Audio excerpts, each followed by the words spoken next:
नमस्कार दोस्तों, जय माता दी।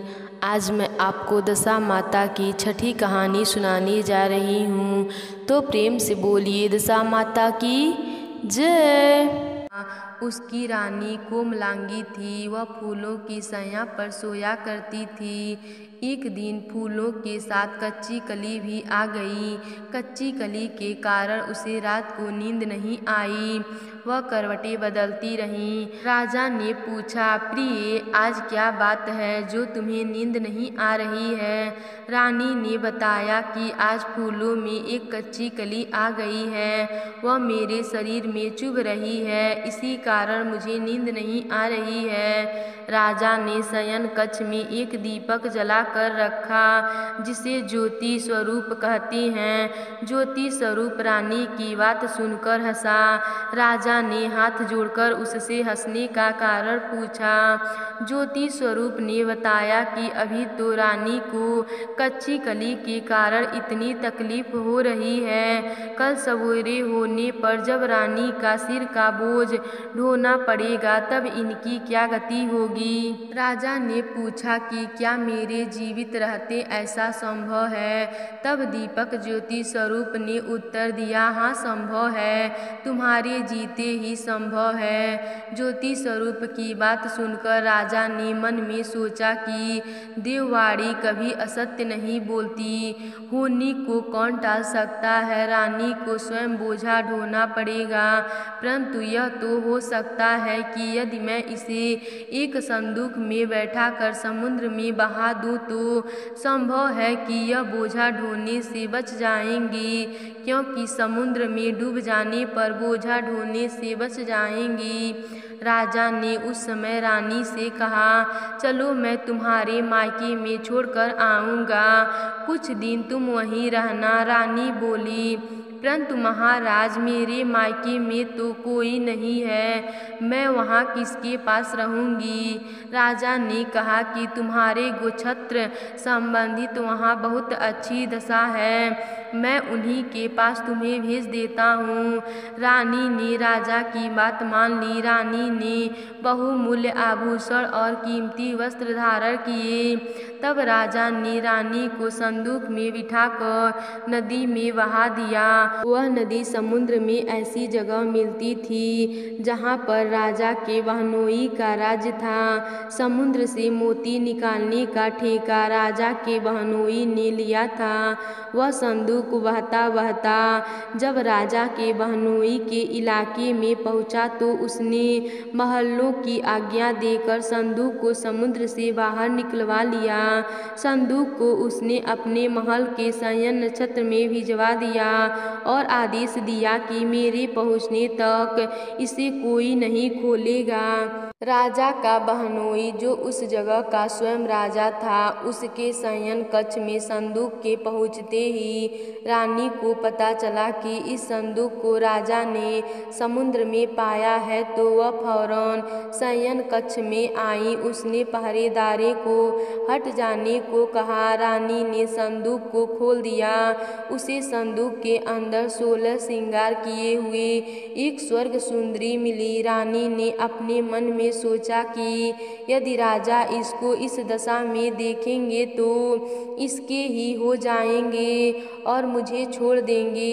इसीलिए उसने उस रानी के सब जेवर कपड़े उतार कर उसे फटे पुराने कपड़े पहना दिए और संदूक में बंद कर दिए। राजा जब बाहर से महल में आए तो उसने रानी को अपने शयन कक्ष में बुलाया और रानी से पूछा कि क्या तुमने देखा है कि इस संदूक में क्या है? रानी ने उत्तर दिया कि मैंने कुछ नहीं देखा है, मुझे नहीं पता कि इस संदूक में क्या है। राजा ने रानी के सामने संदूक खुलवाया तो उसे संदूक के अंदर फटे पुराने कपड़े एक स्त्री दिखाई दी जो भिखारिन सी लग रही थी। रानी ने कहा, यह कोई भिखारिन लग रही है, इसको कारखाने में भिजवा दिया जाए, वहाँ लड़की ढोकर अपना जीवन निर्वाह करती रहेगी। राजा ने रानी के कहे अनुसार उसे कारखाने में भिजवा दिया। एक दिन रानी की सहेलियां नदी में स्नान करके दशा माता का डोरा ले रही थीं। उनके पास एक डोरा रह गया था। वे यह सोच रही थीं कि इस डोरे को किसे दिया जाए कि उसी समय लकड़ी ढोने वाली वहां आ गई। उन्होंने उसे रोक कर पूछा, बहन, हमारे साथ दशा माता का डोरा ले लो। रानी ने कहा कि मुझे डोरा लेने में कोई हर्ज नहीं है, परंतु मुझे तो खाने भर को नहीं मिलता है। मैं इस डोरे की पूजा कैसे करूंगी?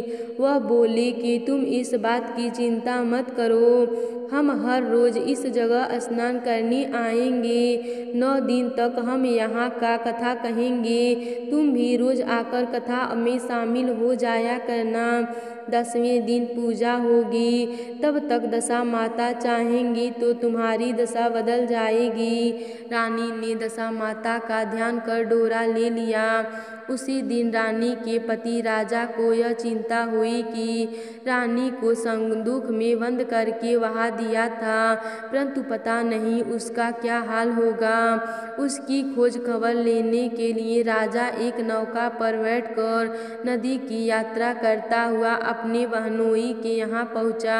संध्या के समय वह अपनी बहन से बोला, मेरे हाथ पैरों में बहुत दर्द हो रही है, किसी दबाने वाली को बुलाओ। तब उसकी बहन ने लकड़ी ढोने वाली भिखारिन को बुलाकर लाने की आज्ञा दी। उसे कहा, आज रात तुम मेरे भाई के पैर दबा दो। वह बड़े संकोच में पड़ गई। अपने मन में सोचने लगी, आज तक मैंने किसी पुरुष को नहीं छुआ। रानी अपने भाई के पैर दबाने के लिए उस पर जोर डालने लगी। इसी लाचार होकर उसने हाँ कर दी।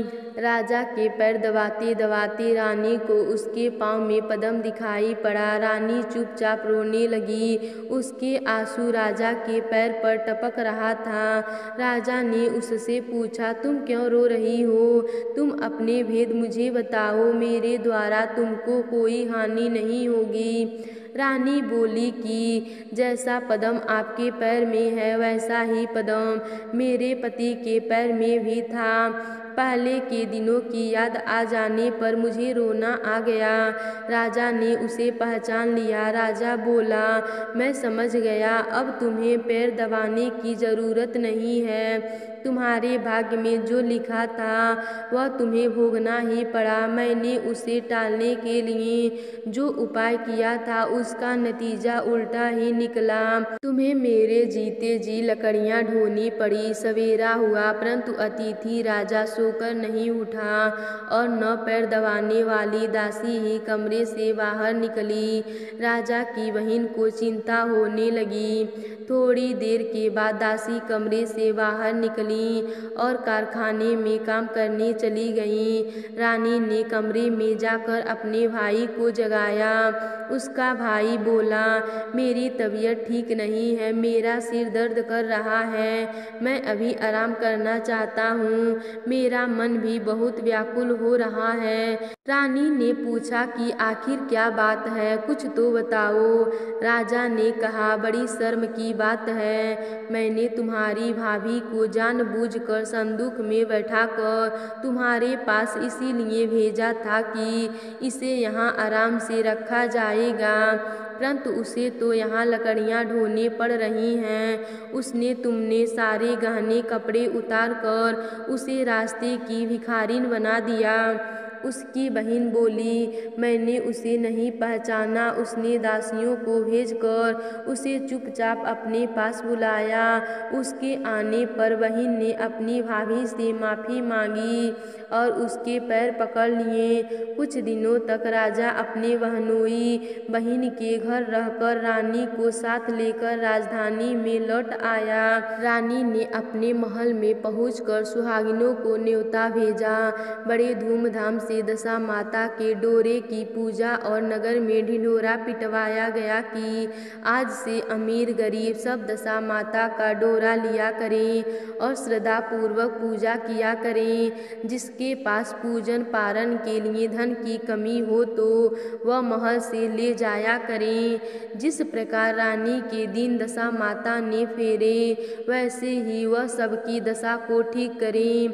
तो प्रेम से बोलिए दशा माता की जय।